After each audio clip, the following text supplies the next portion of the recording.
월급날 아침에 회사에 갔더니 금일 휴업 공지가 붙어 있다라고 하면 얼마나 당황스러울까요? 지금 미국에서 바로 그런 일이 벌어졌습니다. 미국 연방정부가 결국 셧다운에 돌입했습니다.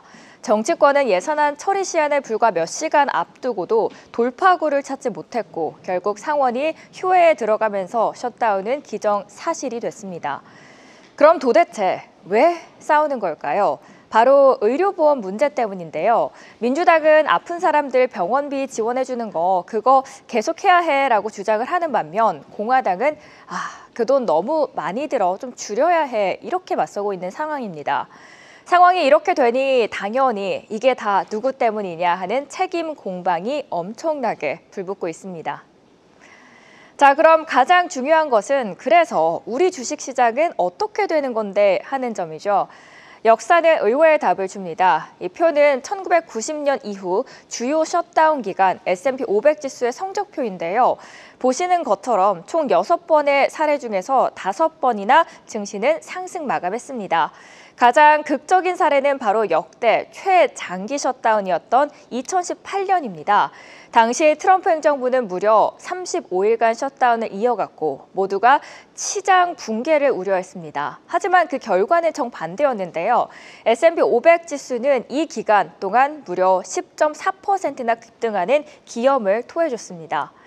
다른 사례들도 마찬가지입니다. 2013년 오바마 행정부 시절 16일간의 셧다운 때도 3.2%나 올랐고 1995년 클린턴 행정부 시절에는 2차례의 셧다운 모두 상승하면서 마무리를 해줬습니다. 물론 1990년에는 마이너스 2.1% 하락한 예외도 있었지만 전반적인 데이터는 한 가지 사실을 가리키고 있습니다. 바로 셧다운이라는 정치적 악재가 시장에 미치는 영향은 생각보다 제한적이었거나 오히려 다른 호재에 묻히는 경우가 많았다라는 겁니다. 마치 시장이 정치권은 싸워라, 우리는 갈 길을 간다라고 말하는 것과 같죠. 이런 역사적 경험 때문에 투자의 관점에서는 셧다운은 그저 단기 소음으로 여겨져 왔습니다. 물론 이 숫자 이면에는 숨겨진 함정이 있었습니다. 과거 증시가 올랐던 진짜 이유는 연준이 갑자기 금리 인상을 멈추고 돈을 풀 것이라는 강력한 신호를 줬다라는 겁니다. 즉 셧다운이라는 악재를 압도할 만큼 강력한 호재가 있었던 거죠. 따라서 이 점을 고려하면 셧다운 자체로 호재로 해석하기에는 좀 어려울 수도 있겠죠. 이렇게 과거의 착시 효과를 걷어내고 나니 이번 셧다운을 둘러싼 진짜 위험들이 하나씩 보이기 시작했습니다. 과거와 현재의 상황이 얼마나 다른지를 표의 항목에 따라서 하나씩 비교를 해드리겠습니다.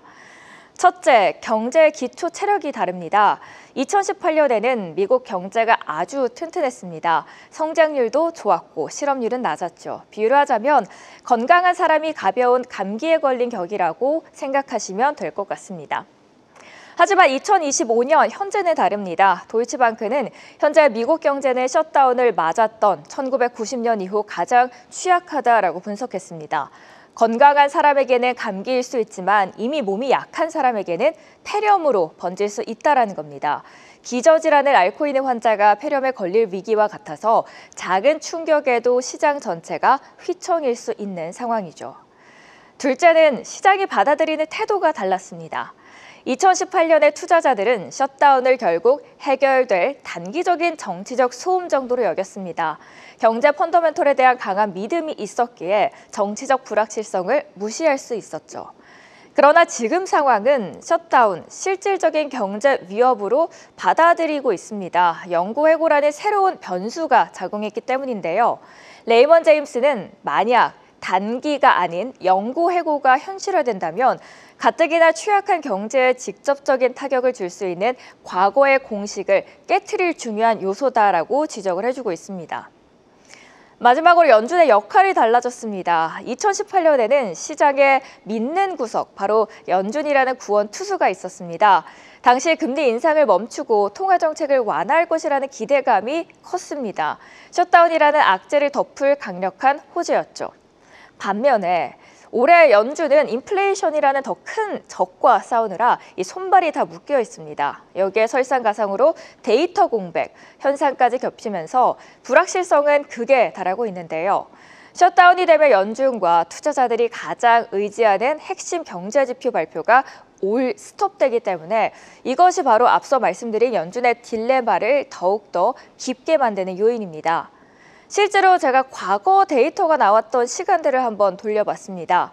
과거 데이터를 돌려보면 1995년에서 96년으로 넘어갈 당시 1월 초에 발표되어야 할 고용 보고서는 셧다운이 끝난 뒤 2주가 지나서야 그제서야 공개가 됐습니다. CPI는 무려 몇 주가 지연되어 2월에 발표되기까지 합니다. 바로 이런 이유들 때문에 시장의 모든 관심이 ADP 민간 고용 보고서 같은 민간 데이터에 쏠릴 수밖에 없었던 겁니다. 이런 복잡한 상황에서 우리는 그러면은 어떻게 대응을 해야 좋을까요? 월가는 절호의 매수 기회라고 조언하는 시각이 우세합니다. 실제로 과거 데이터가 이런 주장을 뒷받침하는데요. 캐너코드 제뉴이티의 보고서는 역사적으로 셧다운 기간 S&P 500 지수는 평균적으로 0.1% 하락하는 데 그쳤습니다. 하지만 셧다운이 종료된 후에는 주가가 강하게 반등했는데요. 3개월 후에는 평균적으로 3.3%, 그리고 6개월 후에는 7.8%, 1년 후에는 무려 11% 이상이나 상승했습니다. 특히 중소형 지수인 러셀2000은 그 상승폭이 훨씬 커서 1년 뒤에는 평균적으로 17.9%나 급등하는 모습들을 보여줬습니다. 그럼 마지막 질문은 자연스럽게 이쪽으로 흐릅니다. 그렇다면 이 셧다운 대체 언제 끝나는 걸까요? 안타깝게도 아무도 모른다가 정답에 가깝습니다. 2018년 역사상 가장 길었던 35일간의 역사상 셧다운 기록을 이번에 갈아치우기 쉽지 않으리라는 보장이 없다라는 겁니다. 현재로서는 양측 모두 타협할 이유보다는 버텨야 할 이유가 더 명확한 상황이라 예상보다 훨씬 길어질 수 있다는 신호가 나오고 있습니다. 정리를 하자면 월가의 다수 의견은 이번 셧다운을 단기 조정이자 매수 기회로 보고 있습니다. 하지만 과거 데이터라는 익숙한 나침판만을 믿고 항의하기에는 연구해고라는 안개가 너무 짙다라는 반론도 만만치 않은데요.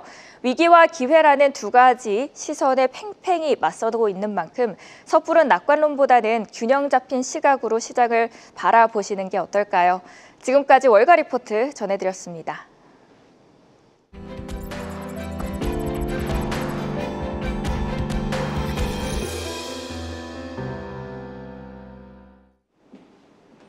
네, 앞서 듣고 오신 것처럼 결국 미 연방정부가 셧다운에 들어갔습니다. 트럼프 1기 행정부 시절인 2018년 12월 이후 7년 만인데요. 먼저 셧다운에 대해 투자자들이 궁금해할 만한 질문을 삭소뱅크 리포트를 참고해 정리해봤습니다. 첫 번째, 셧다운 정부 폐쇄란 의회가 정부를 운영하는 자금 조달에 필요한 12개 지출 법안을 통과시키지 못했을 때 발생합니다. 국방과 법 집행 그리고 사회 보장 등 필수 서비스는 계속해서 운영되지만 여건 발급부터 그랜드 캐년 등 국립공원 관리, 또 시장이 우려하는 경제 데이터 발표까지 비필수 서비스는 중단되는데요. 그리고 약 80만 명의 연방 공무원들이 일시 해고되거나 무급으로 근무해야 하는데 이번엔 트럼프 행정부가 대량 해고 가능성을 제기하면서 노동시장에 직접적인 타격을 줄 수 있다는 우려도 나오고 있고요. 오늘 새벽 백악관은 조만간 대규모 해고가 시작될 것이라고 예고했습니다. 자, 다음으로 두 번째, 업종별로 영향은 각각 다를 수 있습니다. 삭소뱅크는 고통이 고르지 않다고 표현했는데요. 정부 계약에 의존하는 방산 및 항공우주 업체는 대금 지급 지연으로 흔들리는 경우가 있고요. 또 국세청이 모기지 대출자 소득 확인 작업을 중단하면 은행과 모기지 기관도 영향을 받습니다.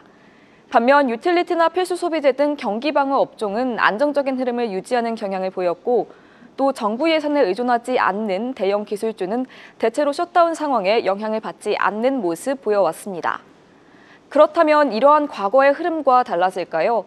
현재 미국은 연간 2조 달러에 육박하는 재정 적자와 GDP 대비 100%가 넘는 국가 부채에 짓눌리는 등 재정 상황이 과거보다 취약하죠.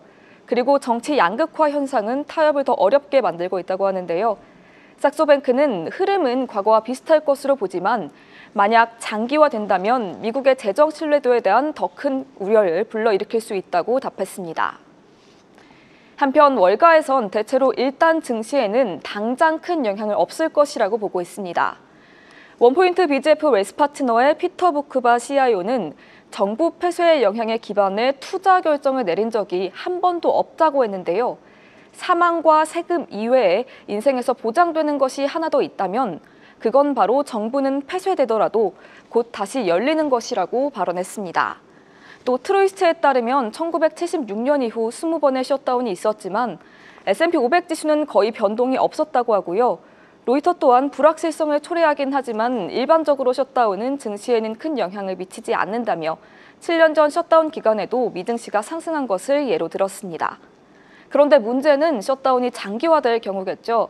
백악관과 민주당은 셧다운 책임을 서로에게 전가하는 여론전을 본격화하는 모습인데요. 백악관의 홈페이지 최상단을 보면 이렇게 민주당이 정부를 셧다운시켰다는 문구와 함께 셧다운 돌입 이후부터 경과 시간을 초 단위로 실시간 업데이트하고 있습니다. 이어서 에버코어 ISI는 결국 민주당 일부가 단기 예산안을 받아들이면서 이번 셧다운이 1, 2주 내 종료될 수 있다고 내다봤지만 뉴욕타임스는 공화당과 민주당 모두 현재 입장을 고수하는 게 정치적 입지에 불리하지 않다고 판단하기 때문에 셧다운이 조기에 해제되기 어려워 보인다는 관측을 제기했고요. 월가는 셧다운 장기화의 시한을 2주로 두고 이 이상 지속될 경우 시장에 우려가 나타날 수 있다고 내다봤습니다.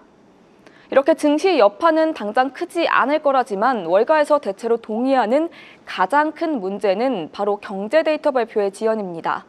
즉 시장은 셧다운 자체보다는 고용지표 미공개에 따른 불확실성 증가와 연방 공무원 추가 해고에 따른 노동시장 영향에 촉각을 곤두세우고 있는데요. 고용 둔화와 인플레 상승이라는 두 가지 상충되는 위험에 동시에 직면했다는 우려 속에 최근 파월 의장과 연준 위원들은 데이터의 중요성을 더욱 강조하고 있죠. 더구나 지난 9월 FOMC에서 연준이 금리 인하를 재개한 이유가 바로 고용 악화 때문인데요. 미 노동부는 노동통계국이 매월 발표하는 고용보고서의 발간이 지연되거나 인용되는 데이터의 품질 저하가 있을 수 있다고 설명했습니다. 3일 예정된 9월 비농업 고용보고서 지연에 더해 셧다운이 길어지면 15일로 예정된 9월 CPI와 16일에 발표되는 9월 소매 판매 발표도 늦춰질 수 있고 재무부의 환율 조작국 관련 보고서도 당초 예정대로 10월 중에 나올 수 있을지 장담할 수 없는 상황입니다. 그렇다면 데이터 공백 속 금리 향방은 어떻게 될까요? 월가에서는 의견이 엇갈리고 있습니다. 금리를 인하할 것이란 의견부터 보면요. 앞서 파월 의장은 9월 금리 인하를 설명하면서 위험관리 차원이라고 했었죠. BMO 캐피털은 데이터 확보가 지연되는 상황에서 연방정부 인력의 상당수를 해고하는 사태는 실무경제에 큰 위험을 일으킨다고 주장하며 연준이 또 다른 위험관리 차원의 금리 인하를 단행할 것이라고 예측했고요. UBS는 민간 데이터와 연준 자체 데이터는 영향을 받지 않기 때문에 금리 인하를 막지 못할 것이라고 내다봤습니다. 또 블룸버그에 따르면 채권 트레이더들은 셧다운이 경제 부담을 키워 연준의 10월 FOMC에서 추가 금리 인하에 나설 가능성이 커졌다고 보면서 10년물 국채금리 하락에 대규모 베팅을 하고 있습니다. 반면 찰스 슈왑은 충분한 데이터를 확보할 수 없다면 연준은 신중한 자세를 취해 금리를 동결할 것이라고 예측했는데요. 페퍼스톤 역시 민간 데이터가 발표되더라도 공식적인 정보의 데이터가 없다면 상황이 정상화될 때까지는 추가 완화의 제한이 높아질 것이라고 밝혔습니다. 지난 점도표에서 적어도 이번 연말까지는 금리를 유지하겠다고 제시한 7명의 위원을 설득하기 어려울 것이기 때문이고요. 다만 이러한 논란들은 결국 시장의 변동성을 부를 수 있겠죠. 모간 스탠리는 시장의 데이터 없이 위험을 가격에 반영해야 하므로 일회성 신호에 과민하게 반응하거나 눈에 보이지 않는 위험에 대해 과소평가할 수 있다고 경고의 목소리를 냈는데요. 과도한 우려는 지양해야겠지만 예의주시할 필요는 있어 보입니다. 지금까지 월가의 셧다운 전망까지 살펴봤습니다. 계속해서 다양한 경제 이슈를 알고 싶다면 구독과 좋아요, 알림 설정 부탁드립니다. AI 캐스터 권미정이었습니다.